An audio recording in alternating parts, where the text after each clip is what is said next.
assim que o Zé Eli trouxe, informou desta iniciativa e abriu a possibilidade do IDS colaborar, não só no lançamento, mas mais do que isso, na organização de um debate sobre o tema, nós imediatamente acolhemos, porque está perfeitamente sincronizado, digamos assim, com a missão fundamental do IDS.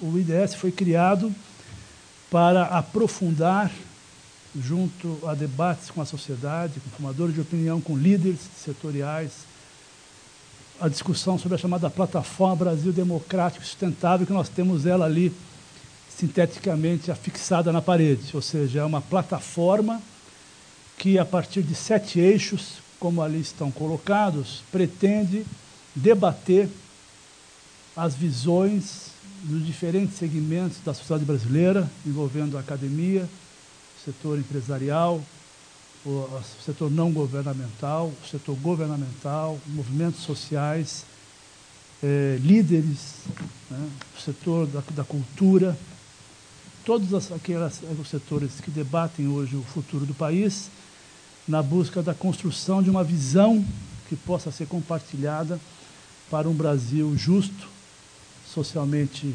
equilibrado e ambientalmente sustentável. Então, esse trabalho tem tudo a ver com isso. Então, para nós é um orgulho você ter nos aberto essa possibilidade. Na verdade, é mais orgulho para nós poder participar disso do que uma vantagem para você. Portanto, agradecemos muito essa possibilidade.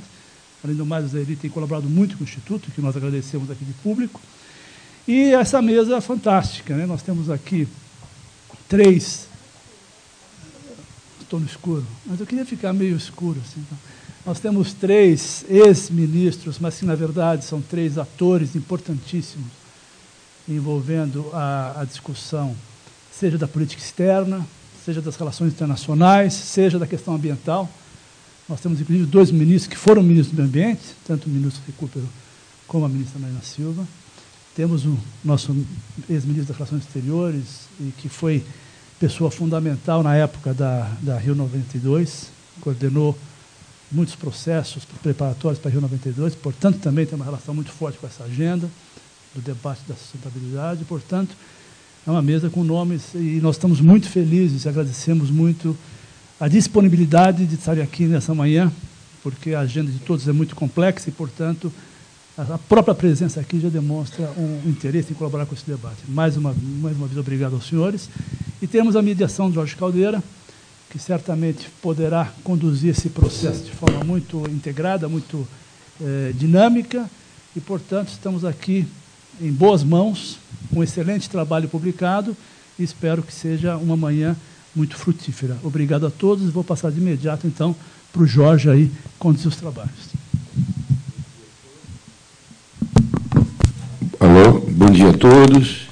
É um prazer estar aqui com vocês. Eu estou aqui como representante da Revista de Política Externa, que é uma revista que começou há 21 anos, exatamente durante a reunião do Rio de Janeiro, durante a ECO 92, e que sempre, desde a nascença, manteve uma preocupação com as questões ambientais, com a pluralidade de alternativas políticas, com uma visão global do Brasil que integrasse mudanças. Então, nesse sentido, a gente está em casa, até porque temos aqui todos, acho que de alguma forma já colaboraram na revista, a Marina apresentando a plataforma dela à presidência, o Celso Laffer e o Rubens são membros do conselho da revista, e o Zé Eli, um colaborador constante.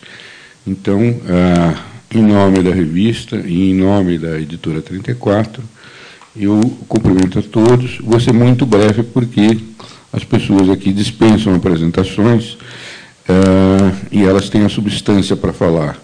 Então, eu já passaria diretamente a palavra ao Zé Eli, que vai fazer uma breve apresentação do argumento do livro, e depois será comentado, primeiro o professor Celso, depois o Rubem, depois a Marina, e aí, na dinâmica, o Zé Eli fala e a gente abre para perguntas. Então, sem mais delongas, Zé Eli, com a palavra.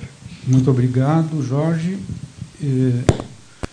O combinado é que eu faça uma exposição, primeiro bem curta, e depois possa reagir, depois que os nossos queridos convidados fizerem as suas observações. Primeira questão, evidentemente, eu não posso me furtar a essa oportunidade de agradecer todos que colaboraram para que o livro saísse e para que a gente pudesse ter essa conversa aqui no seu lançamento. O IDS, que já se apresentou, a Revista Política Externa, que já se apresentou, a Editora 34, os dois principais editores estão aqui, o Pedro e o Paulo, não estou vendo eles, lá atrás. A Natura, que deu um apoio que eu gostaria de frisar. A ideia era muito essa, de que no evento do lançamento o livro pudesse ser distribuído. Isso, evidentemente, esse custo não pode ficar com a editora. E não é fácil, hoje em dia, convencer uma empresa a fazer esse tipo de coisa. Então, eu queria fazer um agradecimento especial à Natura por ter feito, sem hesitação, dado o acordo, ao Pedro Passos, particularmente, que deu o acordo imediato, e é graças a eles que nós estamos podendo entregar o livro para vocês como cortesia, tanto agora quanto à noite, quando vai ter a sessão de autógrafos no Bar Tatu. Evidentemente, os agradecimentos também têm que ser especiais ao fato do professor Celso Laffer, do professor Recupero, a Marina Silva e o Jorge terem concordado em dedicar uma manhã deles, sabendo da agenda de todos como é. O professor Celso Laffer, inclusive, está indo para o Rio, vai ter que sair ao 12h15. Então, a nossa ideia é de que, em princípio, seja o horário de finalização desse encontro. Eu tenho medo de ter esquecido, alguns agradecimentos estão por escrito no livro, então não vou repeti-los aqui, mas, como eu estou vendo muitos amigos, eu queria dizer que eu escolhi aqui o Eduardo Viola, que está bem aqui na minha frente, professor da UNB, que acabou de lançar um livro sobre uma temática quase idêntica, mas focado especificamente na questão das mudanças climáticas. Então, eu faço a ele o meu agradecimento a todos os amigos que estão presentes, que não seria impossível nomear. Muito bem. A exposição que eu vou fazer é única e exclusivamente sobre a tese central, porque a ideia aqui não é que a gente discuta o livro, a ideia básica é que a gente discute o tema. O livro é um pretexto e ele toca num problema tão amplo que, com certeza, está muito longe de... com certeza, muita coisa escapou, e a experiência de 3 ex-ministros que estiveram... O Capô ressaltou que o professor Celso Laffer teve um papel muito importante desde a Rio 92, mas é bom lembrar também que ele era ministro quando teve Joanesburgo. Então, foram 2 das megaconferências nas quais ele esteve liderando a participação brasileira. E, além disso, na Rio+20, recentemente, como presidente da FAPESP, ele fez uma mobilização da parte científica, que o grande dilema, como vai acho que ficar muito claro aqui na conversa, é a relação entre ciência e política. E ele, no caso, observou dos 2 lados, né? Era bom ressaltar isso. Então, a ideia é que a gente tenha uma conversa sobre essa temática, e o livro ajudou, vamos dizer, a preparar. É só isso, né? Então, eu vou apresentar só a ideia central do livro. Porque a palavra desgovernança, em vez de repetir o que está no livro, eu vou pegar um fato bem atual. A ONU, neste momento, tem 2 processos paralelos que estão funcionando ao mesmo tempo. Tem uma comissão de alto nível nomeada pelo secretário-geral para fazer a revisão dos Objetivos de Desenvolvimento do Milênio, ODM. Essa comissão de alto nível vai apresentar o seu trabalho no dia 31 de maio. Ela já está concluindo praticamente o trabalho. Paralelamente, por conta da Rio+20, foi decidido que a Assembleia Geral devia nomear um grupo de trabalho de 30 representantes que fariam objetivos de desenvolvimento sustentável. Então, não é um acaso que a agenda do desenvolvimento esteja separada da agenda do desenvolvimento sustentável ou da sustentabilidade. Não está claro, é impossível prever de que maneira esses dois processos vão interagir até o ano que vem, quando, em princípio, ficam prontas propostas para 2015, porque toda a ideia é de ter, a partir de 2015, uma agenda que seja agora de desenvolvimento sustentável. Espera-se que esse seja o resultado. Mas, como esses dois grupos estão trabalhando, e o segundo foi eleito no final do ano, na verdade, são países que estão, são mais de 30 países, porque em alguns casos são duplas de países, ou às vezes 3 países num dos postos, mas eles têm feito sessões, já fizeram 2 sessões, as sessões são mensais, cada sessão tem várias reuniões, cada reunião dura umas 3 horas, então é quase impossível acompanhar. Só que hoje em dia a gente pode acompanhar isso online, tá? Os vídeos estão disponibilizados, etc. Então, no momento, eles estão fechando o capítulo Erradicação da Pobreza, nos Objetivos do Desenvolvimento Sustentável. Muito bem, então, o que eu queria propor para vocês, depois de ter contado esse fato, é a ideia de que, para facilitar as coisas, de que um extraterrestre nos visitasse e depois tivesse que fazer um relatório de missão. Então, é claro que ia ser muito engraçado ver como é que ele ia descrever a humanidade, mas com certeza ele destacaria o fato de que a humanidade se organiza em quase 200 coisas que eles chamam de nações.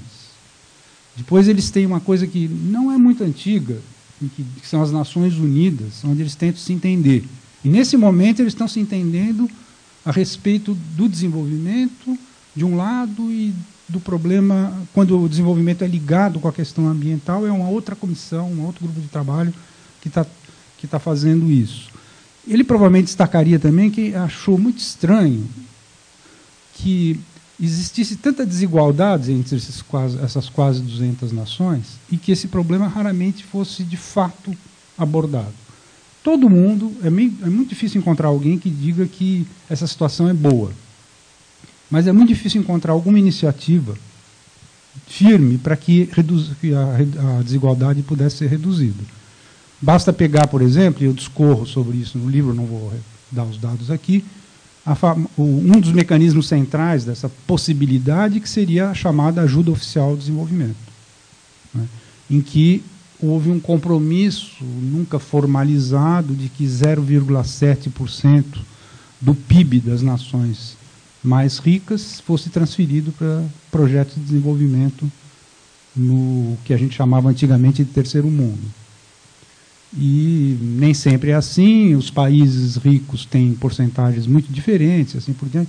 Então, eu tenho a impressão que o extraterrestre ia ficar muito chocado com essas coisas e não saberia, evidentemente, para ele seria impossível tentar explicar por quê. O que o livro se propõe é justamente, como nós não somos extraterrestres, o livro se propõe a procurar uma explicação. E acho que é a parte, evidentemente, que ficou mais fraca, porque depois de fazer a história da governança do desenvolvimento, no primeiro capítulo, depois de fazer a história da governança ambiental, no segundo, depois de ver quais são as consequências, examinando o que a ciência tem de mais concreto a respeito disso, e o que os cientistas estão achando que pode ou não acontecer, aí há um capítulo cujo título é Dá para Entender, e que, evidentemente, certamente é o mais incipiente, porque eu espero que isso seja justamente um ponto de partida para que a gente vá além. E uma das coisas que eu vou destacar 2 coisas de uma maneira muito telegráfica, porque o objetivo é mesmo fazer a provocação. A primeira é que essa ideia que nós usamos muito batida até, de que existem limites, a ciência não consegue dizer exatamente quais são os limites. As conclusões que a ciência coloca são de que pode ser que a gente já esteja numa daquelas transições seríssimas, que a gente conhece umas 5, mas talvez a gente não esteja, não dá para afirmar com certeza. E se ela já tiver começado, pode ser que dure séculos ou muito mais que séculos. Quer dizer, isso não é uma mensagem que permita a um tomador de decisão, e particularmente a corpos diplomáticos, se convencerem de que a questão ambiental tem que estar na agenda mundial, da mesma forma que está, por exemplo, a segurança ou a estabilidade macroeconômica. Quer dizer, a questão ambiental continua. Eu atribuo isso ao fato de que é impossível que a ciência dê uma mensagem mais incisiva a respeito desses famosos limites, uma grande parte dessa desgovernança. Acho que o que eu falei até aqui já é suficiente para provocar uma conversa que poderia ser bastante longa. E então, Jorge, acho que eu ficaria por aqui e, evidentemente, vou anotar tudo muito direitinho e tentar depois, quando eu puder voltar a falar, comentar uma parte das contribuições que certamente serão muito mais importantes que o próprio livro. Como está sendo gravado, nós não vamos perdê-las. Muito obrigado.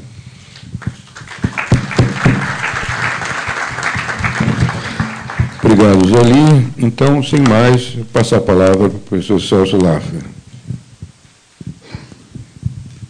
Obrigado. Bom, em meu lugar, quero dizer da minha satisfação de estar aqui, agradecer as boas palavras do Capo Bianco, agradecer aí a apresentação do nosso Jorge, dizer que tenho muito gosto de comentar um livro importante como o do meu colega de universidade, José Eli, e me sinto muito honrado de estar, em primeiro lugar, ao lado da ministra Marina Silva, por quem tenho a maior admiração, e que representa um permanente empenho na reflexão do tema que hoje nos reúne e que agrega a esta preocupação e reflexão uma postura ética e de integridade que suscita a maior admiração.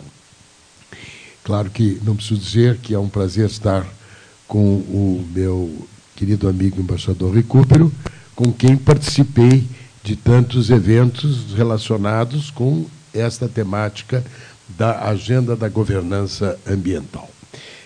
Vou procurar fazer uma breve reflexão provocada pelo seu livro, não? Com base naquilo que foi a minha experiência até agora, seja aquela de natureza diplomática, seja aquela do relacionamento entre o conhecimento e o processo de policy making. E a primeira observação que eu vou fazer é a seguinte: quando eu estava no Ministério do Desenvolvimento, em que todo mundo me cobrava coisas que eu não podia cumprir, eu inventei uma teoria dos tempos. E diz, olha, tem vários tipos de tempo.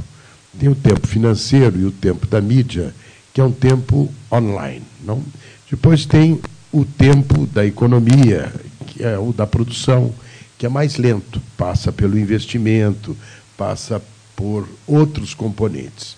Tem o tempo da política, que está ligada ao calendário eleitoral. Tem o tempo diplomático, que é rápido nas crises e muito lento nas negociações. Tem o tempo jurídico. E tem o tempo da pesquisa e do conhecimento, que tem ritmos próprios, que é uma das dificuldades colocadas aqui no livro. Então, para lidar com este grande assunto, vale a pena fazer uma certa desagregação da agenda internacional, que é um pouco a proposta do Hurrell. Existem, em primeiro lugar, as aspirações de identidade e de reconhecimento, que são um componente da fragmentação do sistema internacional, que colocam em questão essas nações que o extraterrestre, tendo vindo ao nosso espaço, identifica. Existem ambições normativas, onde a temática dos direitos humanos tem um papel relevante e onde o capítulo da sustentabilidade também se insere pelas visões que traz sobre as concepções de vida em sociedade. Existe esse grande tema, que é guerra, segurança, violência, que nos ameaça a todos. Existe esta globalização econômica no mundo desigual e interdependente.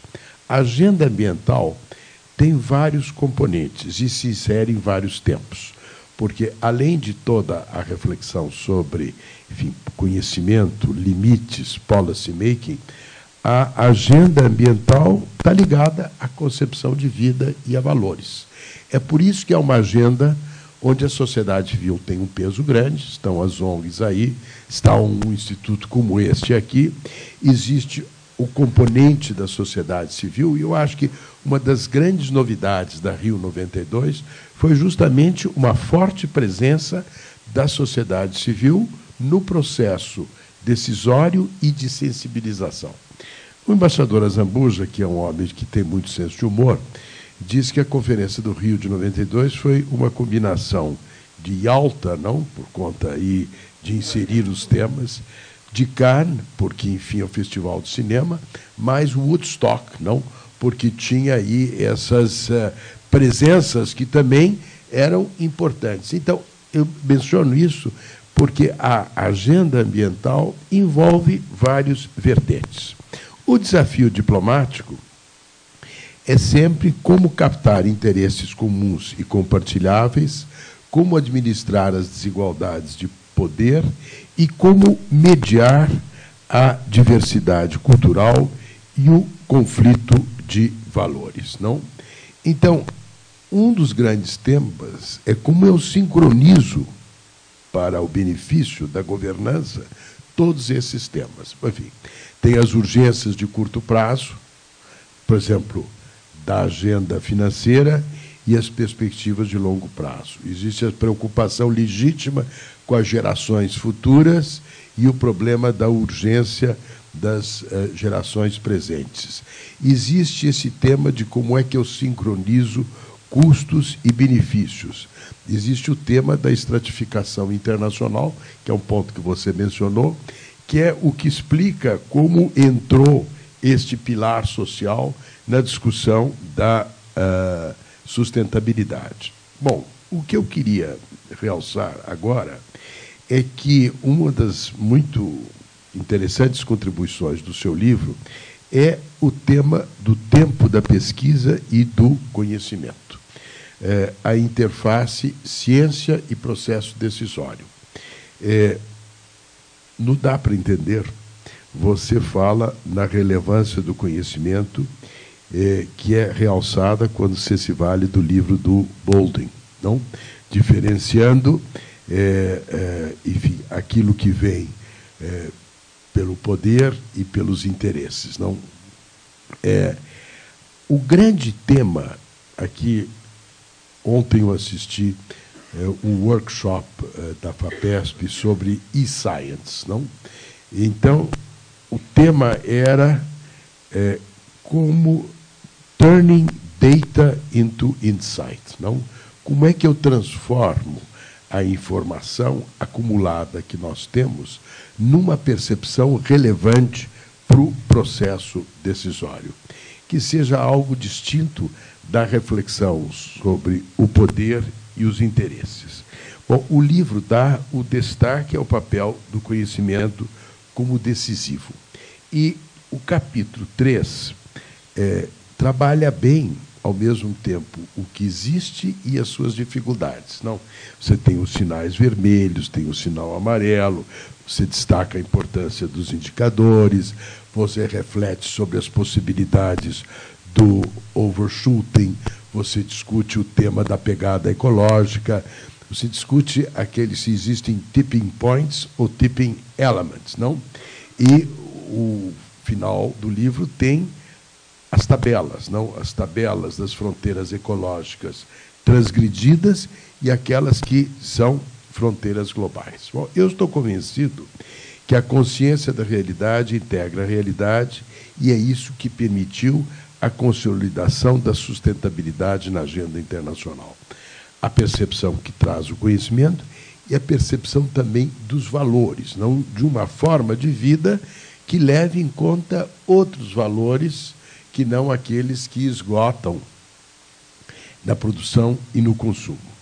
Mas isso não soluciona, por si só, a sincronização dos tempos.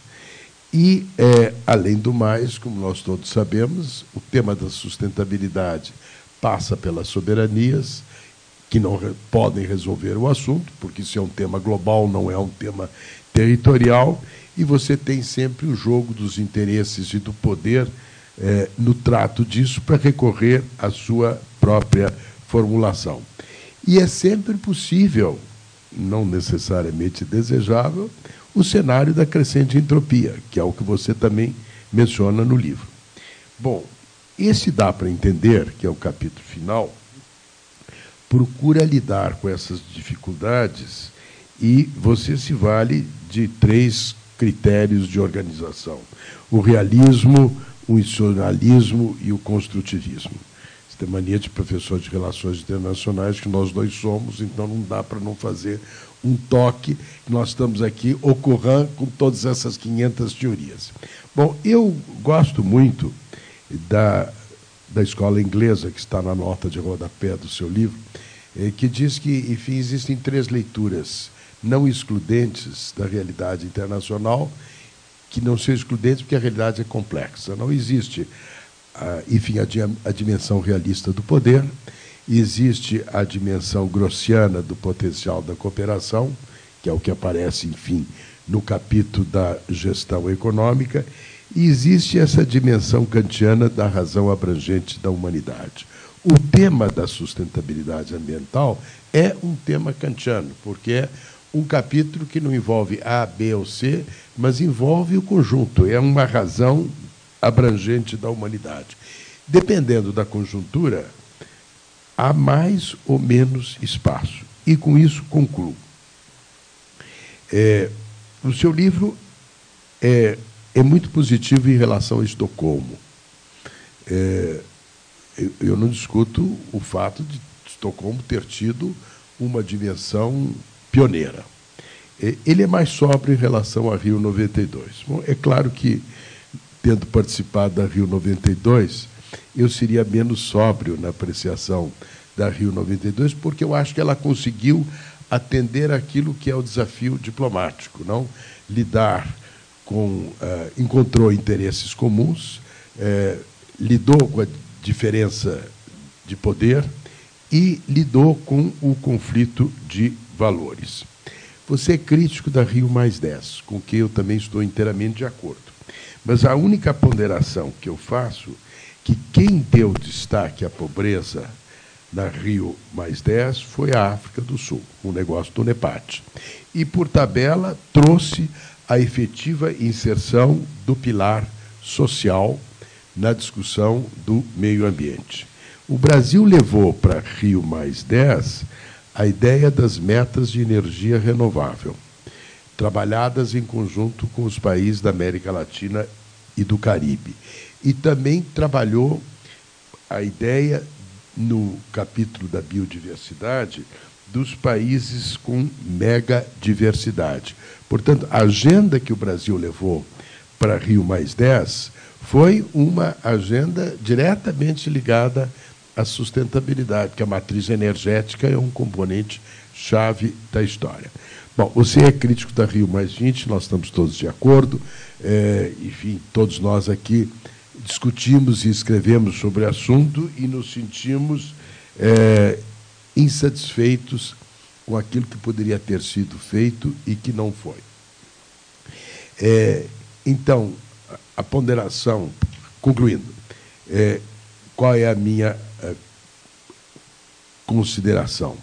Eu acho que você tem toda a razão em destacar a desgovernança ambiental. Acho que o capítulo da sincronização dos tempos é um dado muito importante e a relação entre conhecimento e policy making é fundamental. Na sua avaliação, eu diria que a Rio 92 merece uma avaliação mais positiva do que você fez. E o tema que você, com razão, menciona, que é a ideia do pilar social, inclusive na crítica que você faz à diplomacia brasileira, foi uma maneira de introduzir algo diferente daquilo que seria necessário para o tema da sustentabilidade ambiental. Não foi a posição da diplomacia brasileira nem na Rio 92, nem na Rio+10. Com isso, naturalmente, eu estou dizendo que esse tema esteve mais forte na Rio+20 e na discussão da Rio+20. Obrigado.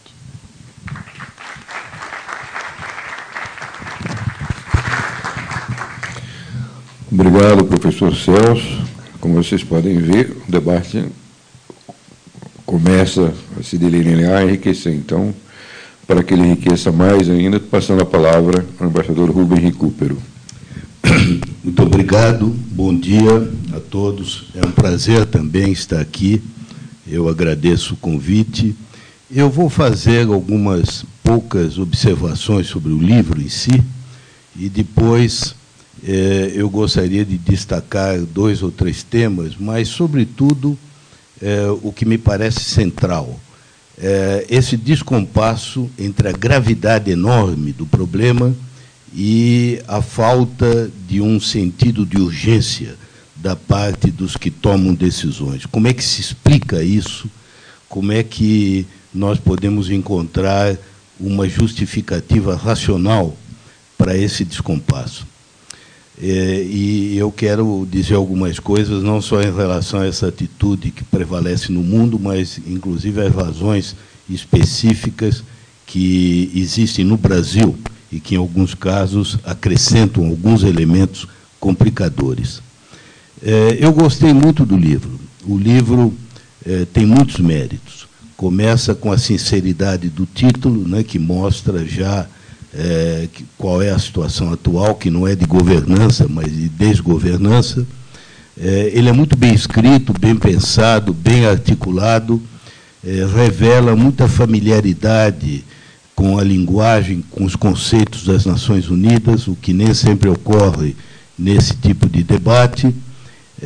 E, além do mais, ele dá destaque, sem exagero, a esse problema da informação e do conhecimento científico, porque o perigo num livro como esse era de ceder à tentação de incluir demasiada informação, né? E aí se cairia naquilo que o poeta Eliot dizia, né? Onde está o conhecimento que eu perdi na informação, né? E onde está a sabedoria que eu perdi no conhecimento, né? É importante destacar aquilo que é fundamental para não perder de vista realmente o que conta, o que é vital, né? E eu acho que o livro tem isso, e eu apreciei particularmente a conclusão. Acho que a conclusão é incontornável, é difícil discordar dela.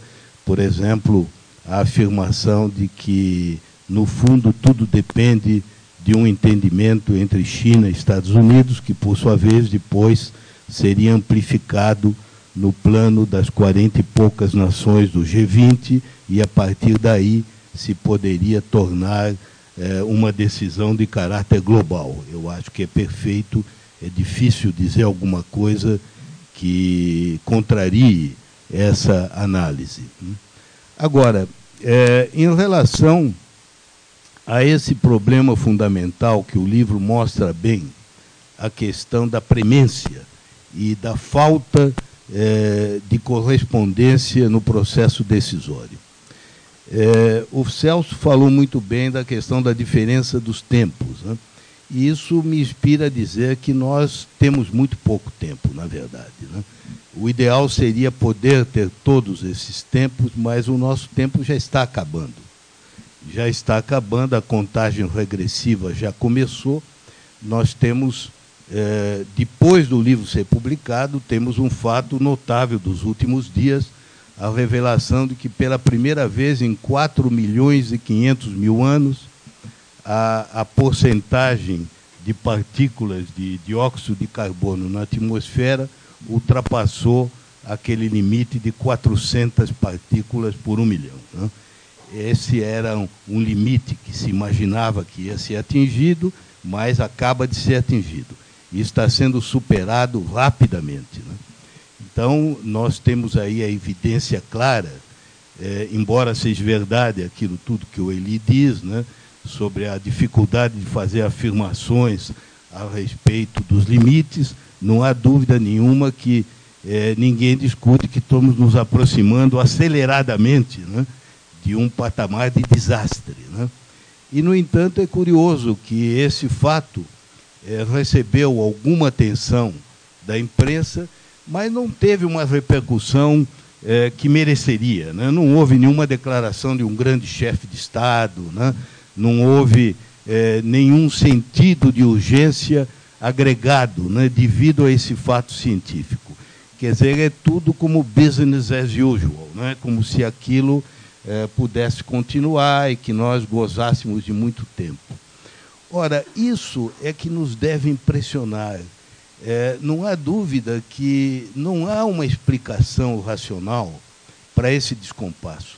Ainda ontem, o Martin Wolf, que é um dos vários comentaristas econômicos que revela sensibilidade para a dimensão ambiental, tinha um artigo no Financial Times em que ele alinhava 6 ou 7 razões para tentar explicar esse descompasso. Elas todas são sensatas, mas nenhuma explica totalmente de uma forma satisfatória, né? Como é possível que nós estamos nos encaminhando para um desastre, para um terreno sem precedentes na história humana, e, no entanto, não há um sentido de urgência, né, da parte dos que estão no processo decisório, né? Quais são as explicações possíveis? Eu não pretendo aqui chegar a uma coisa satisfatória, mas eu vou arriscar algumas outras explicações que eu não vi tão presentes, ou pelo menos da forma como eu vou articular. Eu acho que um dos problemas principais é que a questão ambiental é um problema, mas não é uma crise. Não é uma crise no sentido que essa palavra tem, por exemplo, em diplomacia. Em diplomacia, a crise é um problema gravíssimo, com implicações gravíssimas, né, que pode levar a consequências assim realmente catastróficas, e isso existe no caso, né, mas que tem 2 outras características que nós não temos presentes aqui. É imprevisível, absolutamente imprevisível, é alguma coisa que, em geral, acontece de surpresa, e, em terceiro lugar, tem um grande elemento de premência. Quer dizer, não há muito tempo, por exemplo, quando o presidente Kennedy tinha que decidir sobre os navios soviéticos que estavam levando mísseis para Cuba, ele tinha alguns dias, não mais do que isso. Depois disso, seria tarde demais. Então, esse elemento da premência do tempo não está presente aqui justamente pelas razões que o Celso muito bem mostrou.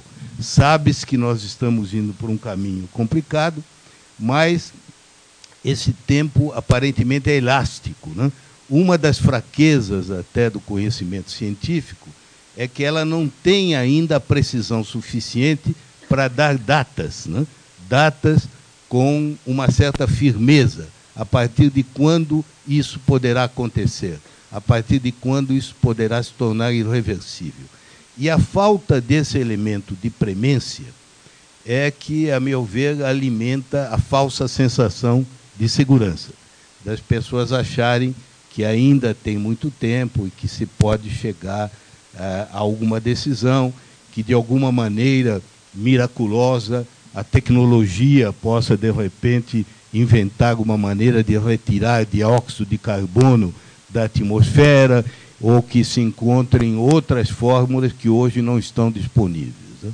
Então, eu acho que esse é um problema grave.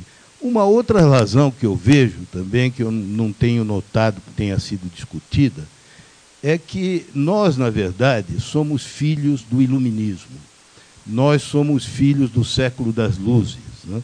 E nós continuamos ainda prisioneiros, às vezes não conscientemente, de uma crença quase religiosa, no fundo, não é tão racional, na capacidade de a humanidade ter um progresso ilimitado, né? A ideia de que não existe um fim à vista, essa ideia que quase todas as religiões contêm, né? De que há um começo e um fim, não é própria do iluminismo, né? É própria das visões religiosas da vida, né? Nós temos essa ilusão de que o crescimento econômico vai continuar por milênios, enfim, eternamente. É quase, como eu diria, apesar de serem as pessoas agnósticas que têm essa visão, é, no fundo, uma visão religiosa, né? É uma visão religiosa do tempo disponível, né? E isso se faz sentir particularmente nos meios ligados à economia. Se há uma ciência que é filha do iluminismo, é a economia.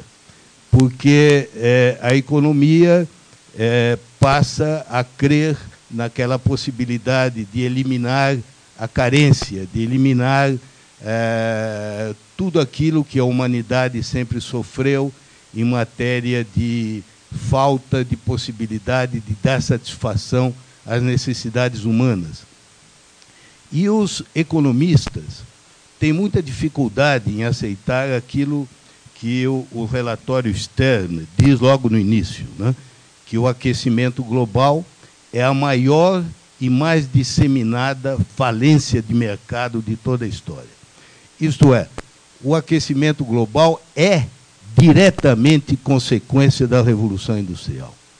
Isto é, isso nos lembra uma coisa que nós temos dificuldade de compreender, que nós, ao resolvermos um problema, criamos outro. O ser humano é problemático por natureza e nós nunca chegaremos a um momento em que nós podemos dizer que resolvemos todos os problemas humanos. O problema da carência, o problema da pobreza, o problema da miséria, tudo aquilo que existia antes da Revolução Industrial, se viu aparentemente solucionado com a Revolução Industrial, mas se esqueceu que ela criou um problema novo que não existia antes, que era essa intervenção maciça no equilíbrio planetário. E é esse problema que está na origem da resistência dos economistas. Os economistas de qualquer escola, de qualquer ideologia, têm uma repugnância quase invencível a admitir que esse é um problema que nós não saberemos resolver com mais dinheiro, com mais pesquisa, com mais atenção. E que nós temos que aprender aquilo que, obviamente, o mercado nunca aprendeu. Quanto é suficiente? Há um artigo que eu gostaria muito de recomendar a vocês, porque, embora não seja sobre o tema, a meu ver, é luminoso, de um grande teólogo protestante, Harvey D. Cox, que chama The Market as God. Ele publicou esse artigo em 1997, no Atlantic Monthly. Ele está disponível na internet. E nesse artigo é interessante, eu não vou contar a história toda, porque ele fala mais da economia do mercado, mas ele termina dizendo que um grande mestre zen budista, ao morrer, os discípulos perguntaram o que é que ele tinha aprendido. Ele disse: eu só aprendi uma coisa, how much is enough? E ele diz: isso o mercado não aprenderá jamais, porque enough is never enough. Então, essa ideia de que não há um enough, de que não há um limite, é o que tem em comum tanto os economistas do mercado como os economistas de esquerda. Por exemplo, a esquerda latino-americana, que é muito atrasada, né, desse ponto de vista, ela tem uma resistência enorme ao ambientalismo, ao crescimento sustentável, porque ela participa dessa mesma visão ingênua, né? Um pouco aquela história de Lenin, o comunismo é os sovietes mais a eletrificação, né? Quer dizer, a ideia de cada vez mais energia, de cada vez mais consumo de bens. Então, esse problema, eu acho que, infelizmente, a combinação dessas razões todas e outras que o Elie mostra muito bem, é uma combinação muito forte e que leva a crer que nós não vamos ter, infelizmente, uma percepção ativa desse problema em tempo. Aqui no livro do José Elie, na página 96, há uma nota muito interessante quando ele fala dos autores do livro do Clube de Roma, que eram 3 autores, cada um tinha uma postura. Uma, que era a Dana, que já morreu, era otimista, né? Um outro era cínico, achava que a humanidade ia perseguir as metas de curto termo até o bitter end, né? E não mudaria. E o autor aqui, o que faz o comentário, diz que ele acreditava que alguma ação seria finalmente tomada para evitar as piores possibilidades de um colapso global. Ele espera que o mundo eventualmente escolherá um futuro relativamente sustentável, mas somente depois de uma crise global severa. portanto, voltando àquela ideia da crise realmente como uma coisa que é premente e que vai acontecer. Bem, eu, para concluir meus comentários, eu acho que o livro do Elie é excelente do ponto de vista analítico e mesmo naquilo que ele aponta como perspectiva de saída, no fundo, também não nos dá muita esperança, porque a possibilidade de um grande entendimento entre a China e os Estados Unidos, não só sobre esse tema, mas sobre outros, não parece ser algo de razoável. Tanto assim que, no momento atual, eu diria até que as perspectivas são contrárias. A atual grande mudança da estratégia americana, a estratégia que Obama chama de pivô, ou reequilibragem, é uma estratégia de concentrar cada vez mais forças na periferia da China, com a ideia de uma contenção da China, né? E os chineses, obviamente, encaram essa política com extraordinária desconfiança e dizem que isso poderá levá-los à grande mudança do objetivo central que eles têm e que eles nunca consideraram tocável, que é o objetivo de chegar ao ano 2050 como uma nação de nível per capita intermediário. Isto é, para eles a primazia absoluta é o desenvolvimento econômico, sem diversões de gastos de defesa. Mas essa estratégia americana é a única ameaça que pode levá-los a rever essa visão. Então, nós estamos diante de uma situação que não se resolveu. É difícil saber se ela vai se resolver a curto prazo, mas a perspectiva não é alentadora neste momento, né? E eu quero concluir apenas lembrando duas frases que eu gosto muito e que são interessantes para mostrar esse problema da premência do tempo, né? Uma é de um livro de 1947, ainda, do filósofo francês Emmanuel Mounier, que foi fundador da revista Esprit, né, e do movimento do personalismo. Ele tem um livro, logo depois que acabou a Guerra Mundial, que chamava, em francês, O Grande Medo do Século XX. Ele se referia ao grande medo do ano 1000, né? E ele queria dizer que agora, no novo momento, nós estamos diante do perigo de um aniquilamento da humanidade pela bomba atômica, que tinha acabado de ser usada, né? E ele usa até uma expressão muito dramática. Ele diz: é a primeira vez na história de 10 mil anos ou mais registrada do ser humano que a humanidade dispõe da possibilidade concreta de um suicídio coletivo. Até agora, mesmo que se quisesse, em insanidades, assim como da Segunda Guerra, não havia um potencial capaz de acabar com a vida no mundo. A partir da bomba nuclear, passou a haver essa dimensão do suicídio coletivo. Essa frase é interessante por um lado positivo e um negativo. O positivo é que nós até hoje, você vê, depois de 47, já passaram muitos anos, né? E nós conseguimos evitar que a arma atômica fosse utilizada outra vez. Então, há uma esperança de que nós aprendemos com a experiência, né? O uso da arma atômica 2 vezes não se repetiu mais contra seres vivos, né, no mundo, né?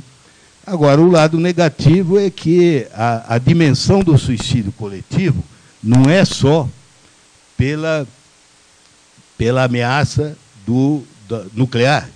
Ela é, sobretudo, nós estamos vendo um suicídio lento, né? Não é um pouco usando também aquele verso do Eliot: o mundo acaba não com uma explosão, mas com um gemido, né? O mundo pode acabar com uma explosão, mas pode acabar com um gemido longo, né? Uma agonia longa, crepuscular, né? E a outra citação que eu quero trazer aqui, também extremamente profética, é do Toynbee. O Celso agora vai participar até de de um evento em homenagem ao Hélio Jaguaribe, né, que também tinha essa paixão pelo Toynbee. O Toynbee, em 73, um dos últimos livros dele, é um livro que chama Mankind and Mother Earth. Eu não sei se foi traduzido em português, A Humanidade e a Mãe Terra, né? E ele já, olha que aquilo estava bem no início, né? Ele já sentia esse problema. Ele diz, no momento que nós estamos da evolução da humanidade, nós talvez devêssemos ter inveja de certos insetos, como as formigas, que já têm uma constituição biológica psicossomática, que os obriga a colaborar para a sobrevivência. Ora, o ser humano não é assim, ele não é condicionado psicossomaticamente para a sobrevivência. Ele é dotado de razão e de consciência. Portanto, ele pode escolher entre o caminho certo e o caminho errado. Será que ele vai escolher o caminho certo?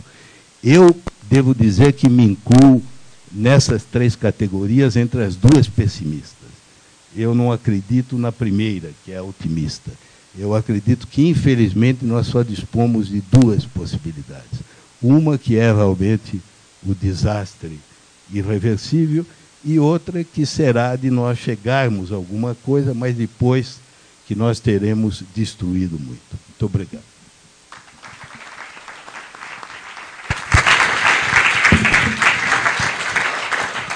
Muito obrigado, professor Recupero. Bom, não vou me furtar agora a fazer uma pequena observação, quer dizer, o que é um livro que provoca? Vocês estão vendo leituras muito importantes. Queria fazer uma pequena brincadeira ali, entre o tempo kantiano da paz perpétua, uma razão, enfim, de solução, que parece ser mais o caminho do professor Laffer, e esse tempo mais apocalíptico, que é uma possibilidade inclusa, mas que é um apocalipse da razão também, até para... O Recupero falou algumas coisas interessantes que eu acho que pode se ligar, né? Porque a ideia iluminista de economia, de que a natureza é um nada do qual se saca valor, e todo o valor vem do trabalho do homem que saca, a natureza não é nada, ela é compartilhada tanto pelo Marx quanto pelo Adam Smith. Os dois têm exatamente a mesma ideia a respeito do que é a criação do valor. Então, esta é uma das razões importantes pelas quais todo o pensamento iluminista entra em crise quando você começa a discutir a questão da natureza, que tem seus tempos, né? E a outra referência, que é de 1947, exatamente, é o ano em que o Adorno escreveu o Iluminismo como mistificação das massas. Quer dizer, a ideia de que a razão iluminista tinha entrado em crise, tinha se tornado mito e tinha ganho uma natureza de religião do crescimento e não mais de conhecimento nem de luta contra as trevas. Então, quer dizer, as 2 posturas são possíveis nessa análise, estão presentes aqui, e eu acho que, enfim, esse tema agora pode ser muito mais propriamente tratado pela Marina Silva. Bom dia a todos.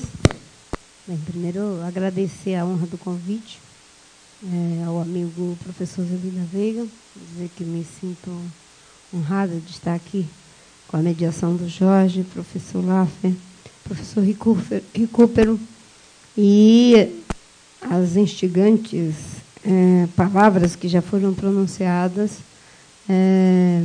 me ajudam aqui a me situar nesse debate com um autor que provoca. Não é? Esse livro que provoca tem por trás dele um autor que provoca. Eu tenho a felicidade de ter o Zé como uma pessoa que tem colaborado muito na minha trajetória, bem como com a discreta, mas, porém, muito importante e significativa colaboração do professor Recupero. E já cumprimento todos os parceiros que estão aqui nesse momento, nas pessoas do presidente do Conselho do Instituto Democracia e Sustentabilidade, João Paulo Capobianco, que foi secretário de Biodiversidade e Floresta do governo do presidente Lula na minha gestão como ministra e secretário executivo por um período. E todos os demais na pessoa do amigo, igualmente colaborador, professor Eduardo Viola. Vejo que está aqui também entre nós, não é? O Guilherme Leal, que compartilhou comigo a tarefa bastante instigante, porém complexa, da candidatura de 2010. Eu fiquei pensando aqui no meu lugar, né? Eu estou entre dois embaixadores, um cientista, sendo que um embaixador ocupou a função também de ministro do Meio Ambiente. Então, ele é 2 em 1, que é o recupero. E não por acaso ele nos brinda com essa reflexão, com toda a sua autoria de pensamento. Não é? Eu, quando fui para o Ministério do Meio Ambiente com a equipe, né, coloquei para mim mesma um desafio, que foi o seguinte. Né? Muita gente, às vezes, dizia, mas você é uma pessoa que vem da Amazônia, com uma trajetória, e, obviamente, que pode ter um protagonismo internacional muito relevante. E eu não conseguia me enxergar nesse lugar. Né? E o professor Laffer, o embaixador, falou que ele inventou a teoria dos tempos, né? E, obviamente, que a gente consegue criar justificações também para a gente mesmo, para além da imprensa. Né? Essa foi para mim mesma. E eu pensei, bem, eu acho que o meu papel e da minha equipe, que era toda de ambientalistas, o Lula me deu liberdade para compor a equipe. Eu posso botar qualquer problema, mas a equipe foi eu que escolhi. Não é diferentemente das listas que tinham lá, que iam lá com as listas para dizer esse, aquele outro. Comigo não teve isso. E foi isso que eu conversei com o presidente Lula no dia que ele me chamou para conversar, que eu queria ter autonomia de ter uma equipe em que eu pudesse mediar com os movimentos sociais, com a academia e com os gestores públicos a constituição dessa equipe, que eu achava que era aquilo que tornaria potente a nossa gestão. Mas eu disse para mim mesma, acho que o nosso papel é o de liderar pelo exemplo. Então, nós temos um problema gravíssimo, que é o problema do desmatamento. Nós temos, para além dos objetivos do milênio, tínhamos o objetivo de diminuir a perda de biodiversidade. Se nós conseguirmos algum resultado nessa agenda, liderando pelo exemplo dentro de casa, fazendo a nossa parte, com certeza já é uma contribuição. E foi nisso que eu me foquei, até porque eu já sentia que tinha lideranças no plano internacional com um protagonismo muito relevante, como o Algol, como o Tritim, e depois tivemos o jovem Miliband, que é uma figura brilhante, ainda que com um estilo bem peculiar, mas não posso negar que são figuras brilhantes dessa ação global. E eu pensei, não, o meu lugar é esse de tentar fazer o dever de casa. E, obviamente, que no mundo em que a gente fala muito e não consegue fazer boa parte daquilo que se faz, conseguir reduzir desmatamento e 2 bilhões de toneladas de CO2, significando 14% de tudo que teria que ser reduzido até 2014 por todos os países desenvolvidos, isso acaba sendo um dever de casa relevante. Ainda mais se isso está calçado pela criação, não é, Capô, de 24 milhões de hectares de unidades de conservação. Bem, eu digo isso porque eu me sinto aqui muito mais como objeto de estudo do que como alguém para fazer análise. Né? Então, usem o que eu vou fazer para os estudos de vocês, que são muito competentes. Bem, ser ex-ministro do Meio Ambiente faz com que eu pense, nesse momento agora, alguns aspectos importantes. Né? Primeiro, o livro do Zero. Né? Eu acho que ele faz uma genealogia da governança global de uma forma eficiente. Né? Tem hora que, claro, que vocês relevem, porque a leitura foi muito apressada. Né? Eu estou fazendo um tour que é inimaginável, né? Só para vocês terem uma ideia, e o Zé me perdoar aqui um pouco, mas até agora foi Pará, Amazonas, Acre, Mato Grosso do Sul, Goiás, Paraná, Santa Catarina, São Paulo 2 vezes, Rio de Janeiro, São Paulo várias vezes, Rio de Janeiro várias vezes, Espírito Santo, Minas Gerais, Ceará e Pernambuco ontem, e agora chegando às 2 horas da madrugada para participar desse debate. Bahia também, desculpe aqui os baianos de Jaxiú. Então, foi uma leitura, digamos, bem apressada, entre cochilos no avião e, enfim, e paradas no hotel. Mas eu acho que, às vezes, precisava voltar numa página, porque ele pega e vai com todo um trançado, né, dessa origem mesmo da governança, que passa, sobretudo, pelos aspectos dos interesses que estavam em jogo quando ela foi sendo montada, né? Interesses ligados ao comércio, ao desenvolvimento, aos aspectos monetários e, obviamente, que de poder para a sua estabilização ou para a sua redistribuição.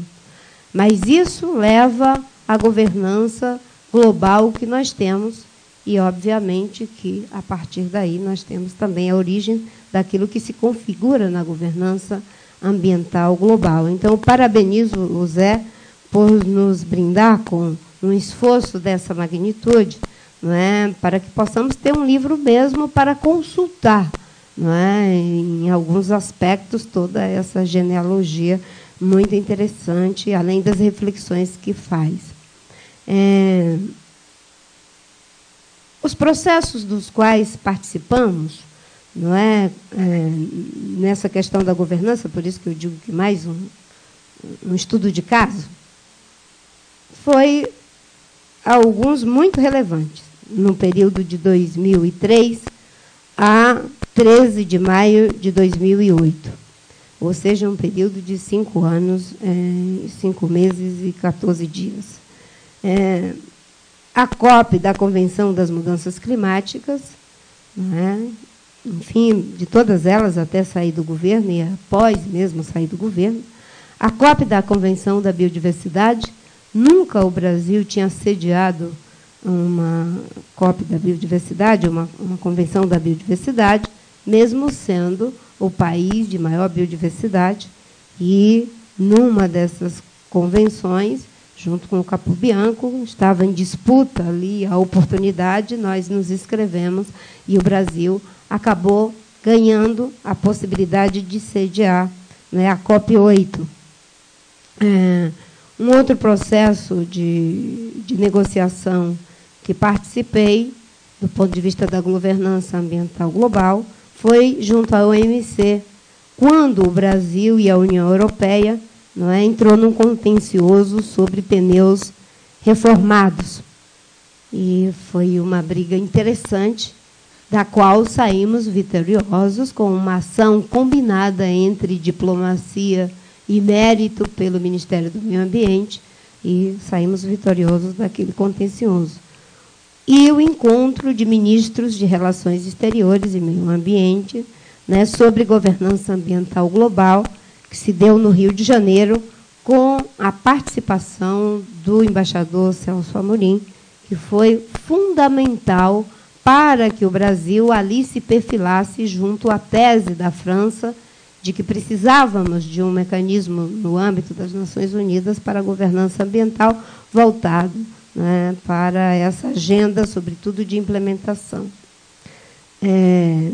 Eu não vou entrar aqui no detalhe de muitas coisas, né, mas eu queria só pegar como exemplo a questão da COP do clima, da Convenção do Clima. Historicamente, o Brasil ele se posicionava de forma contrária ao estabelecimento de meta de redução de emissão dos países em desenvolvimento no âmbito do Protocolo de Quioto, não é? E, sobretudo, a inclusão das florestas tropicais. Na COP11, em 2005, realizada em Montreal, o Brasil, juntamente com um grupo de organizações não governamentais, conseguiu pautar e colocar na agenda a questão das florestas, não é, graças a um esforço já aí que a gente assumindo no Ministério do Meio Ambiente.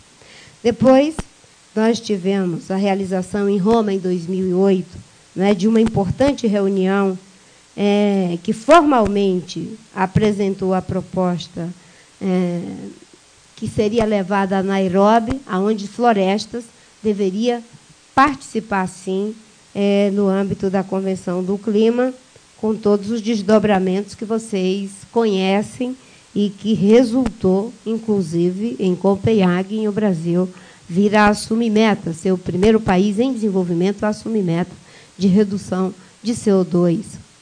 Naquela oportunidade, nós tínhamos ali ainda uma combinação muito interessante, não é, de alguns elementos que são colocados no livro, e aqui pelo embaixador Laffer e pelo Recupero, não é, que é essa questão dos interesses e do poder, não é, orientando o jogo diplomático e as decisões tomadas, porque, se ninguém esquece, o Brasil todo se mobilizou, não é, para aquele encontro que acabamos saindo dali com metas. O próprio presidente Lula, a ministra da Casa Civil, o governador Serra, muitos governadores. Foi uma mudança da República para uma convenção do clima, numa clara demonstração que ali estava em jogo, não é, a parte do poder político que estava em disputa, não é, talvez muito mais que o mérito em si da necessidade de dar uma resposta. Mas nada daquilo seria possível se não tivéssemos ali, não é, um pequeno dever de casa daquilo que eu chamo de liderar pelo exemplo, para que, a partir dos resultados da redução do desmatamento, se pudesse, com certa segurança, assumir metas de redução, que nos levou depois a uma política de mudanças climáticas e uma série de medidas, e até a criação de um fundo, que é o Fundo Amazônia. Feito esse pequeno histórico para situar, não é, a participação mais como objeto de estudo, eu gostaria também de colocar algumas questões que eu acho importantes para a gente pensar um pouco, não é? Eu gostei muito, não é, da ideia, não é, de que há um entrelaçamento, né, entre a ciência e a decisão política. E esse entrelaçamento, no meu entendimento, ele caminhou de uma forma mais tranquila até 92. Em 92, havia um diagnóstico da ciência dizendo que nós havíamos chegado, não é, na era dos limites, ou seja, no princípio do absurdo, que, como diz o Cesarotto, é quando algo, não é, chega ao seu limite, ultrapassa-o e transforma-se no seu contrário. O Oscar Cesarotto diz que existe o princípio do absurdo, e eu acho que a ciência conseguiu mostrar o princípio do absurdo para a opinião pública internacional e para os governantes. E eu concordo com o embaixador Celso Laffer que talvez a gente tenha que dar um destaque melhor para Rio 92, porque com menos mobilização da sociedade, menos informação que tivemos, não é, para Rio+20, até porque já tínhamos 20 anos de metabolização, de digestivação do que aconteceu em 92, não é? Tivemos ali decisões muito importantes do ponto de vista político. Saímos dali nada mais, nada menos do que com uma convenção para mudanças climáticas, biodiversidade, desertificação, né, os pressupostos da Carta da Terra e a Agenda 21. Ou seja, uma combinação de política com ciência nos fez tomar decisões, obviamente que apenas grandes enunciados para, a partir daí, serem implementados. Mas, do ponto de vista político, eu acho que tem, sim, uma relevância. O que aconteceu com a ideia da Rio+5, Rio+10, Rio+20, etc., não é? Foi criado mesmo a partir dali um intervalo.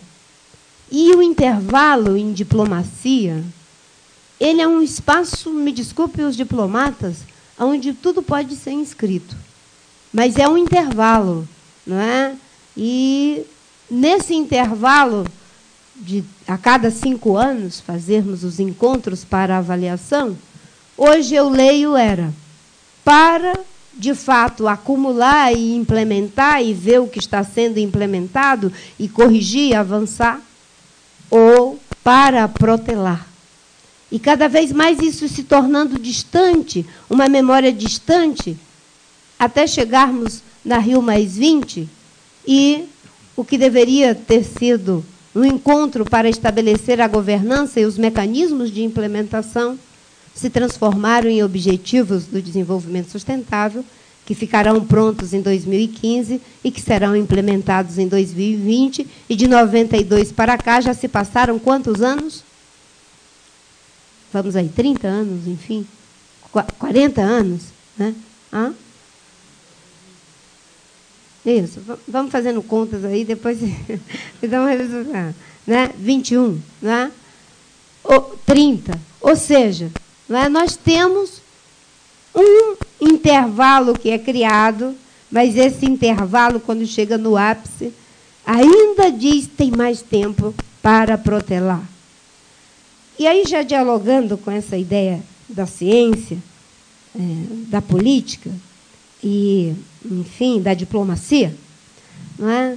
Eu percebo que tem um intrincado muito grande para tecer esse processo. Porque, ao longo desses intervalos, aconteceu algo muito interessante. Aos poucos, a ciência foi sendo exilada do debate. Não importa o que os cientistas estão dizendo, o diagnóstico que estão fazendo, não é? Nós vamos decidir aqui de acordo com as conveniências da agenda econômica, da agenda política, do que for. E é assim que se mobilizaram para encaminhar os processos. E a ciência foi sendo exilada, não tinha mais o protagonismo para os processos decisórios que teve até 92. A maioria dos políticos, incomodados com a opinião pública nacional e internacional, e até para fazer bonito, foram sendo domesticados. E não importa o que esteja sendo dito pelos que alertam, não é? Eu vou fazer aquilo que a minha agenda permite que eu faça sem problemas, não é? Entre nós. No Brasil, nós tivemos uma coisa interessante quando foi para o Brasil assumir metas, que foi uma combinação de mobilização da sociedade civil, que pressionou muito, da academia e de uma parte do empresariado, que até assinou uma carta que surpreendeu a diplomacia brasileira, dizendo que queriam metas e que o Brasil deveria ir para assumir metas. E eu nunca me esqueço que o embaixador... ele vai me matar, como é que eu esqueço? O Figueiredo, na reunião com os empresários, né, meu amigo, que nos ajudou muito, mas ele ficou muito sem graça quando foi lida a carta de que as grandes empresas brasileiras estavam dizendo que concordavam com metas. É como dizer, se é assim, se vocês concordam, então nós também concordamos. E foi assim. Me desculpem dizer isso, mas não é? Havia ali uma combinação em que sociedade civil, academia e movimentos sociais estava colocando para os nossos negociadores um termo de referência, o que eu achei muito interessante, porque, geralmente, você tem um papel também de representar aquilo que são os interesses, como disse o embaixador lá. Bem, um outro aspecto que eu ainda vejo, não é essa questão que o ministro Recupero colocou muito bem. Eu sei que o Zé faz essa crítica, né, do imobilismo que pode ser causado pelo catastrofismo, pela visão apocalíptica. Mas eu acho que é igualmente mobilizador se as pessoas não tiverem o diagnóstico, não é? É imobilizador, porque a gente vai se mobilizar o quê? A gente tem que ficar, né, que nem professor de cursinho para o presidente da República, né? Tudo bem, animar os adolescentes e os jovens, que eles têm que ter uma aula legal para passar no vestibular, vá lá. Mas fazer isso na frente da Dilma, do Obama, os cientistas mais têm que fazer o diagnóstico mesmo, dizer o estado da arte, o estado da coisa tal como é. Não é? Porque há um senso de responsabilidade. O Balma diz, no livro Em Busca da Política, que existem duas atitudes, a atitude clínica e a atitude cínica. Eu acho que a gente teve uma atitude clínica em 92. Há um diagnóstico, o que a humanidade produziu como encaminhamento para esse colapso é que devemos, não é, ter responsabilidades com ele e que não pode ser um país isoladamente. Então, são acordos internacionais, na forma de protocolos, do que for, e 180 países se comprometeram com isso em relação a clima, biodiversidade, desertificação e quais seriam os fundamentos que orientariam, que tem a ver com a Carta da Terra. Então, ali havia ainda uma atitude clínica. Mas o que foi se desdobrando e os intervalos cada vez foi esmaecendo essa atitude clínica, para não preciso dizer o resto, porque é protelar demais diante da emergência que temos. Há uma emergência que está colocada, não é? E, obviamente, que quando há uma combinação de diplomacia, não é? Aqueles que trabalham com o mérito, o Ministério do Meio Ambiente, Ciência e Tecnologia, o suporte da ciência, a gente avança. E o Brasil deu grandes contribuições nesse processo. Por exemplo, o Brasil teve a capacidade de criar a ideia do MDL, uma criação brasileira. A gente deve se orgulhar disso. O Brasil foi capaz de botar todo mundo dentro do processo com a ideia do princípio das responsabilidades comuns, porém diferenciadas. O problema é que, ao longo do tempo, isso foi usado para não assumir responsabilidades. E aí nós perdemos o ato criativo, inovador, capaz de produzir transformação, porque nos tornamos mesmo conservadores, administradores do sucesso.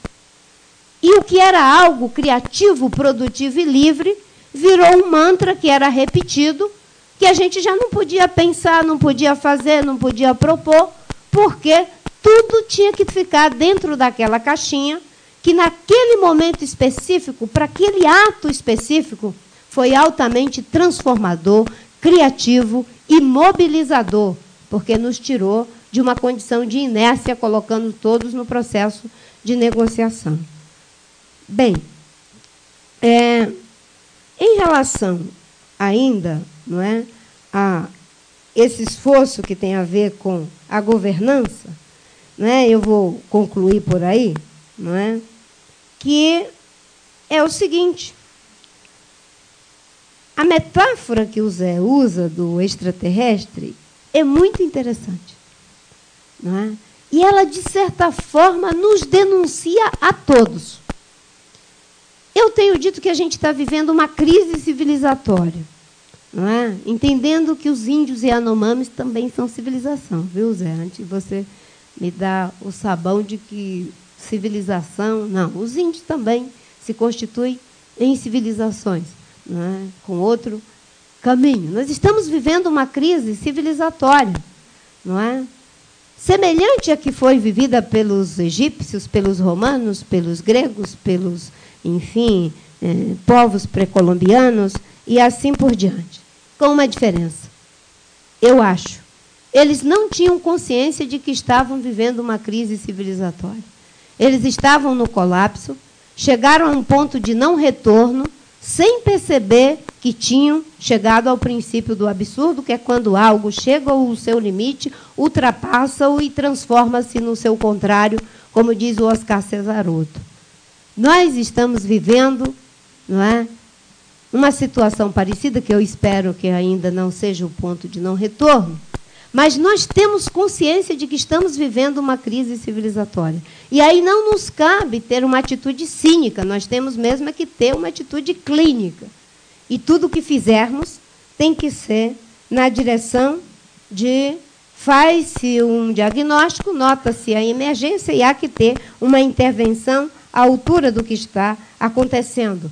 E a metáfora do ET, onde é que entra nisso, denunciando a todos nós? Quando nós somos obrigados a recorrer a um terceiro olho metafórico para nos olhar, nos analisar, é porque, de alguma forma, nós estamos perdendo a capacidade de nos perceber. Mas o inconsciente ele é tão poderoso e tão capaz que ele faz um movimento de criar a si mesmo num terceiro inexistente para falar por ele mesmo que há algo absurdo que está acontecendo. Olhem para vocês, percebam-se. Não é? E, obviamente, que é genial a metáfora do ET, porque está nos denunciando. Vocês não estão sendo capazes de se ver pela mediação dos interesses econômicos, políticos, o que for, mas a gente cria um mecanismo para nos perceber sem que seja necessário a gente se comprometer com ele. Afinal de contas, é um ET que está falando, que está nos analisando. Quem é que vai dar bola para esse bicho verdinho que só sabe apontar? Minha casa, porque não quer ficar aqui, porque não é doido, não quer morrer. Não é?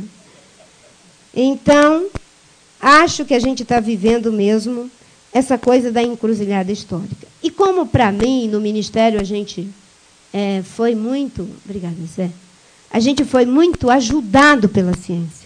A gente foi muito ajudado pelos que, mesmo sem conhecer as leis da dinâmica eólica, como diz, enfim, um pensador italiano, um psicanalista italiano, que agora não consigo lembrar o nome dele, ele disse que o homem foi capaz de usar a força dos ventos em seu benefício, mesmo antes de conhecer as leis da dinâmica eólica. Não é? Juntando o conhecimento científico com aqueles que são capazes de usar as forças dos ventos, mesmo sem conhecer as leis da dinâmica eólica, que são aqueles que estão fazendo na prática, não é? E mais a experiência de gestão, nós fomos transformando em políticas públicas as boas ideias da sociedade, que acho que para nós, pouco mérito há. Foi uma junção de tudo isso.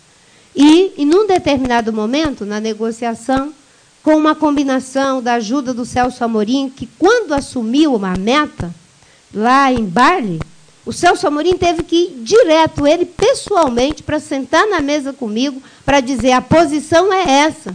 Porque os nossos negociadores estavam tão acostumados que é mecanismo de desenvolvimento limpo, princípio das responsabilidades comuns, porém diferenciada, e não saía disso, que o embaixador, o chanceler teve que ir para lá. Da mesma forma que teve que estar lá na reunião, claro, que era ele o protagonizador, e dizer, nós vamos perfilar com a posição francesa de assumir uma governança. Não é? Isso foi muito bom, foi muito rico, eu acho que a gente conseguiu ter muitas coisas que o Capô está aqui, que transitou, que andou. Eu acho que a gente hoje vive uma outra estagnação.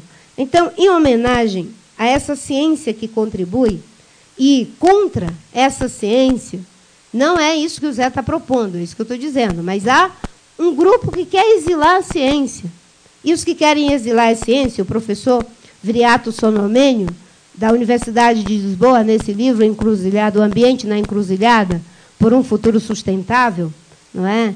Tem vários textos aqui, mas ele diz o seguinte, que é um grupo que tenta constranger de todo modo a ciência para não fazer os seus diagnósticos. E ele diz, a ciência moderna não nasceu para causar alarme social, para perturbar as almas com visões assustadoras sobre perigos futuros. A ciência moderna, como o referiu Descartes, nasceu para aumentar exponencialmente os confortos materiais e a duração saudável da existência humana. Tem um grupo que quer que a ciência diga que vai resolver tudo, que é capaz de fazer tudo, pode chegar a 9 bilhões com o mesmo padrão de consumo, tem uma mágica que é para ser feita. Não é? E o papel da ciência é, de fato, nos colocar o sentido de urgência, de emergência, para nos constranger em nossas atitudes cínicas e assumirmos uma atitude clínica.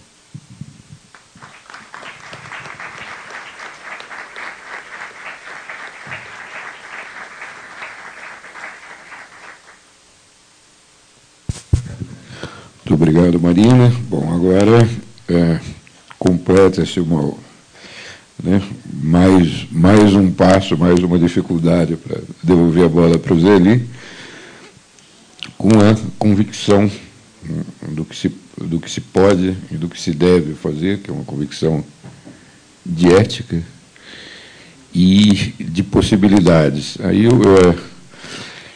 tentando somar um pouco tudo para fazer uma brincadeira, me lembrou o professor Antônio Cândido. Outro dia eu estava conversando com ele, e ele falou o seguinte: olha, na Itália fizeram uma pesquisa e diz o seguinte, que tem 700 mil pessoas que sabem os versos do Inferno de Dante.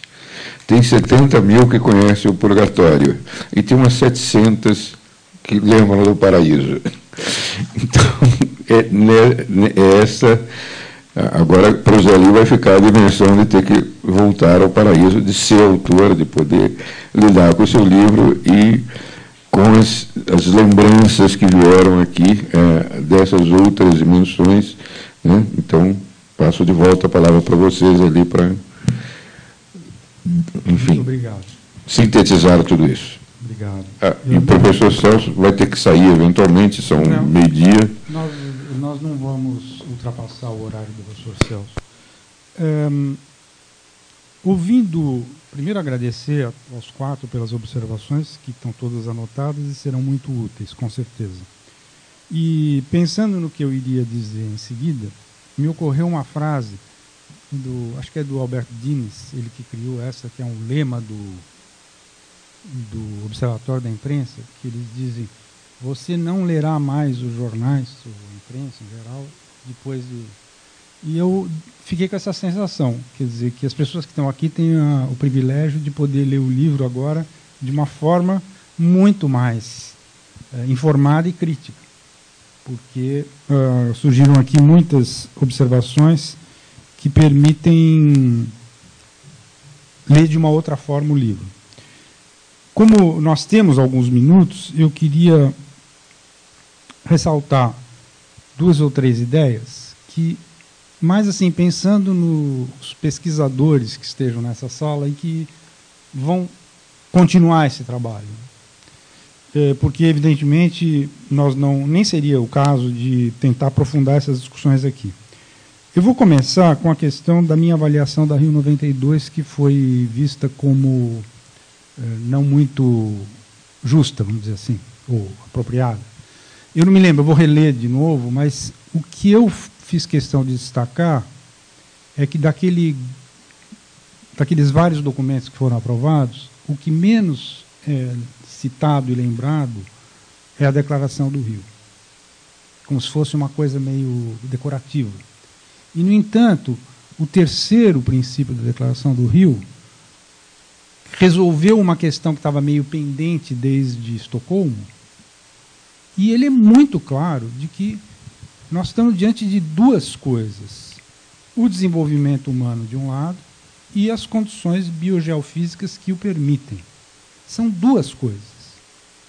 Até aí, ninguém falava nessa história de 3 pilares.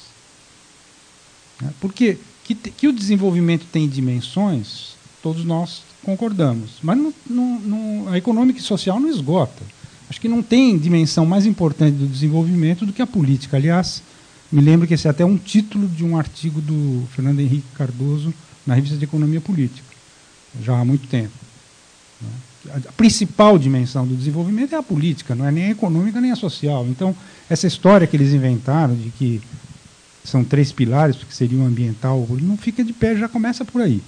Além do que, a ambiental também tem muitas dimensões.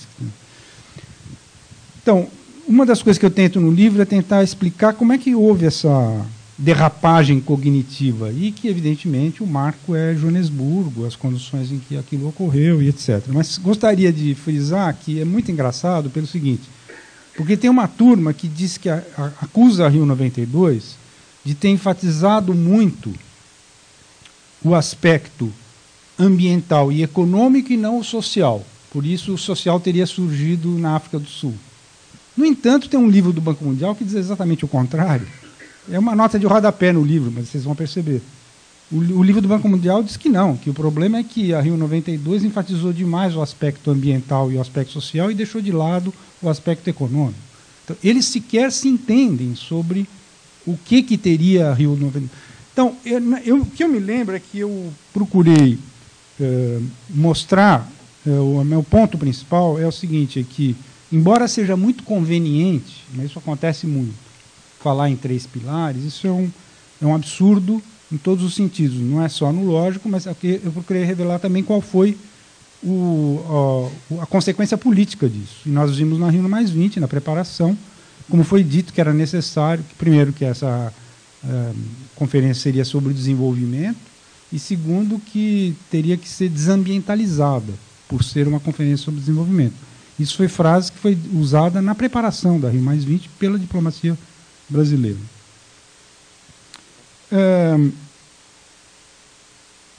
Dois outros pontos que acho muito importante para quem for desenvolver pesquisas nessa área.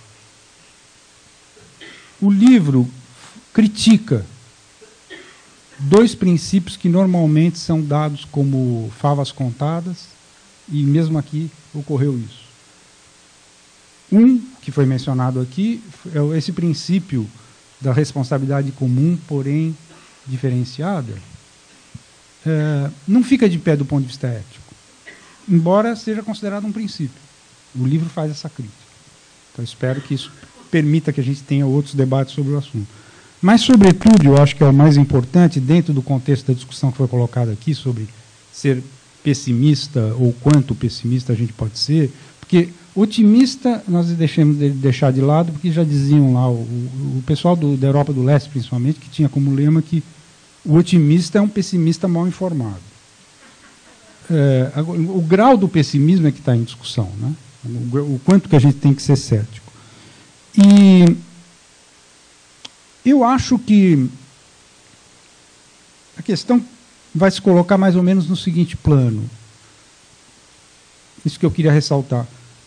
O IPCC permite que se chegue muito perto de um discurso que diz para os políticos, para os tomadores de decisão, a porcentagem de risco para tal coisa é isso ou aquilo.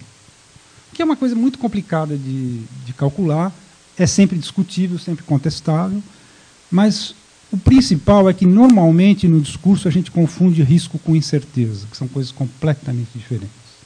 Primeira observação. E nós não temos algo parecido com o IPCC, então o IPCC foi o que avançou mais. Não temos isso para a biodiversidade, que é o segundo... Entre os 3 principais fronteiras que já foram ultrapassadas, é até difícil colocar de forma primeiro, segundo e terceiro. Elas são equivalentes. No caso da biodiversidade, nós não temos estudos como foram feitos pelo IPCC, não chega nem perto disso, e aquilo que há de mais avançado na ciência nos diz assim, que a taxa de extinção das espécies não deveria ser X, deveria ser Y. Já começa daí. Primeiro, será que a taxa de extinção das espécies é um bom indicador da biodiversidade, sozinho?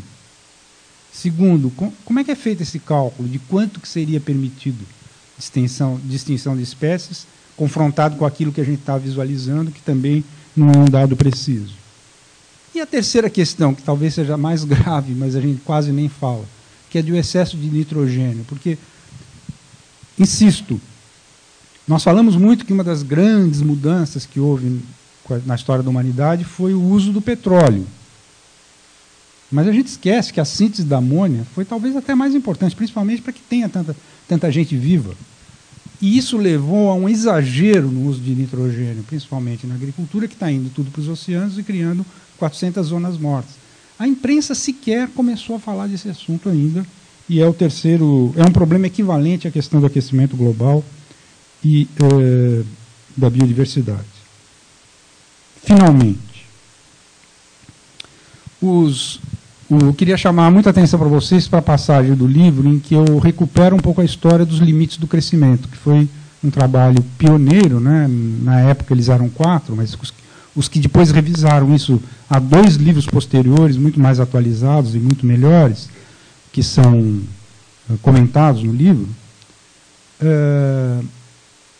que são o casal Meadows, né? A Donella, que já faleceu, e o Anders, Horgen Anders, que é um escandinavo, que trabalhou muito com eles desde o primeiro livro. E, como o professor Recupero lembrou, eles têm posições bem diferenciadas nessa questão de se a gente pode ser... O pior deles, que é o Anders, que diz que não tem jeito, que a humanidade não optará por um mundo maravilhoso do desenvolvimento sustentável. E os outros 2 não são tão categóricos. Eu quero dizer para vocês o seguinte, que entre essa possibilidade de um otimismo incessante, que era o da Donella Meadows, porque ela achava que se a gente conseguisse que o conhecimento progredisse e que as pessoas tivessem acesso a esse conhecimento, que a gente ia chegar lá. Nós íamos chegar na possibilidade do desenvolvimento sustentável.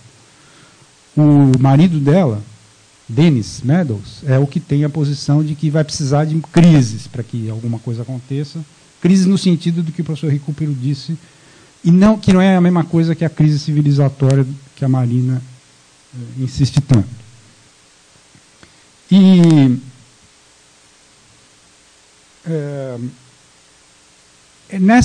dessas 3 posições, acho que seria um fecho, eu me posicionar, dizer... E eu quero confessar para vocês que, como pesquisador, eu sou, nessas 3 questões, uma espécie de metamorfose ambulante. Porque tem dias em que eu me sinto como a Donella, aí basta uma boa noite de sono tal, e acordar e ler a imprensa para perceber que eu talvez esteja na posição... Enfim, não vou detalhar, eu quero dizer o seguinte, que eu não vejo nada de objetivo que permita alguém optar definitivamente por uma das 3. São 3 possibilidades. A Donella é a melhor, a que a gente gostaria mais de ter. É meio difícil, né? Quando foram citados aqui os casos, aí, essa ultrapassagem simbólica dos 400 ppm, né? Quando você lê a notícia e vê que a importância que se dá a isso, você evidentemente não pode manter o otimismo da Donella e assim por diante. Mas, enfim, eu fecho dizendo para vocês que o livro propõe que a gente rediscuta esses 2 princípios da precaução. Não acabei nem falando da precaução. Então, no caso do princípio da precaução, basicamente a mensagem do livro é o seguinte, olha, ele é ou inócuo ou inaplicável. Eu convido vocês a... É um debate que eu estou provocando, né? Eu não tinha essa convicção antes de escrever esse livro. Eu era daqueles que, volta e meia, falava, não, mas pelo princípio da precaução. Então,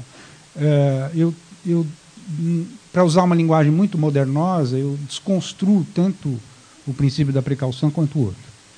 E gostaria muito de ficar por aqui, porque, como já ficou claro, a nossa conversa seria para a tarde toda, e não é o caso, foi programado. Eu acho que nós estamos até com 1 minuto de atraso. Muito obrigado.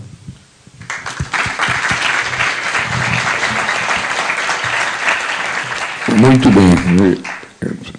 E antes de encerrar, queria dizer o seguinte, bom, o livro tem 2 qualidades, ele é pequeno e bom de ler, são coisas importantes para vocês que são leitores, e o resto acho que já foi dito aqui. E quem está falando é um grande escritor. Resume bem as coisas, que acho que permite que todas essas posições surjam, e o que vocês viram aqui é que um livro é rico pelo tamanho das ideias que suscita, e acho que vocês tiveram, graças ao Celso Laffer, ao Recupero e ao Marina, uma amostra espantosa de quanto um bom livro pode provocar. E eu, por fim, queria só pedir da direção, fazer 2 agradecimentos à Rádio Estadão, na pessoa da Paulina Chamorro, e à Sala Crisantempo, na pessoa da Gisela Morroa. Muito obrigado a todos que estiveram aqui e parabéns.